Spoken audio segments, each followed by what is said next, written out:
இராணுவத்திலே ஒரு பெட்டாலியன் சொல்லுவாங்க. ஒரு இராணுவம் ஒரு இடத்துல போய் முகாம் அமைக்க வேண்டும் என்று சொன்னால் இராணுவ வீரர்கள் நேரடியாக போக மாட்டாங்க. அதற்கு முன்னாடி ஒரு பெட்டாலியன் போகும், சர்வீஸ் ரெஜிமெண்ட் போகும். போய் அங்கே இருக்கக்கூடிய இடத்தை சரிப்படுத்தும், பாலம் போட வேண்டிய இடத்துல பாலம் போடும், முகாம்கள் அந்த டென்ட் போடுறதெல்லாம் டென்ட் போடும். அதன் பிறகு இராணுவத்தினுடைய தளவாளங்களோடு இராணுவ துருப்புகள் போய் அங்கே முகாம் அமைக்கும், இராணுவ முகாம் அமைக்கப்படும். அதற்கு முன்பாக ஒரு ரெஜிமெண்ட் அங்கே போகும், அதுக்கு பேர் சர்வீஸ் ரெஜிமெண்ட்னு சொல்லுவாங்க. அந்த சர்வீஸ் ரெஜிமெண்ட் மாதிரி இந்த நாத்திகர்கள், நீதி கட்சி, திராவிடர் கழகம் தமிழகத்திலே இந்து கிறிஸ்தவ மிஷினரிகள் மதம் மாற்றுவதற்காக அதற்காக இருக்கக்கூடிய சர்வீஸ் ரெஜிமெண்ட் அப்படின்னு என்ன அர்த்தம்? இவர்கள் இந்துக்கள் மனசிலே இந்துக்களுடைய நம்பிக்கைகளை, இந்துக்களுடைய மத நம்பிக்கைகளை, இந்துக்களுடைய மத உணர்வுகளை கொச்சைப்படுத்தி பிரச்சாரம் செய்வார்கள். அதன் மூலமாக இந்துக்களுடைய தன்னம்பிக்கை குறையும். பிராமணர்கள் நம்மை அடக்கி வைத்துக் கொண்டிருக்கிறார்கள் என்று பேசுவார்கள்.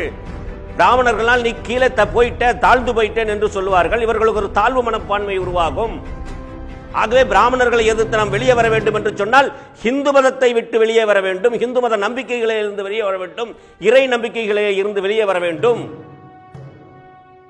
என்றெல்லாம் இங்கே பேசி இந்துக்களுடைய உணர்வுகளை, நம்பிக்கைகளை கொச்சைப்படுத்தி கீழ்மைப்படுத்தி பிரச்சாரம் செய்து அதன் பிறகு அங்கே கிறிஸ்தவ மிஷினரிகளோ அல்லது இஸ்லாமிய மதமாற்ற சக்திகளோ அங்கே சென்று அவர்களை மதமாற்ற முயற்சிப்பார்கள்.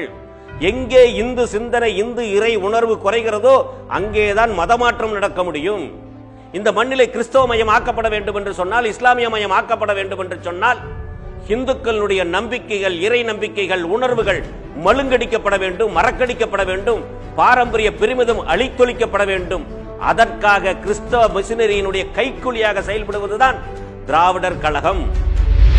அப்படிப்பட்ட திராவிட முன்னேற்ற கழகம் இன்றும் கூட நம்மளுக்கு இந்துக்களுக்கு எதிரான ஒரு இயக்கமாக, இந்துக்களுடைய நம்பிக்கைகளை புறக்கணிக்கக்கூடிய இயக்கமாக, உணர்வுகளை மதிக்காத ஒரு இயக்கமாக இந்த திராவிட இயக்கங்கள் நடந்து கொண்டிருக்கின்றன.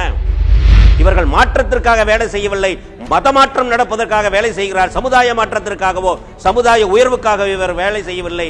அந்நிய சக்திகளுடைய உயர்வுக்காக, மதமாற்றம் நடப்பதற்காக இந்த திராவிட இயக்கங்கள், குறிப்பாக திராவிடர் கழகமும் திராவிட முன்னேற்ற கழகமும் மதமாற்ற சக்திகளுடைய கைப்பாவையாக இயங்கிக் கொண்டிருப்பதை நாம் புரிந்து கொண்டு விழிப்புணர்வோடு இருக்க வேண்டும் என்று கேட்டுக்கொள்கின்றோம்.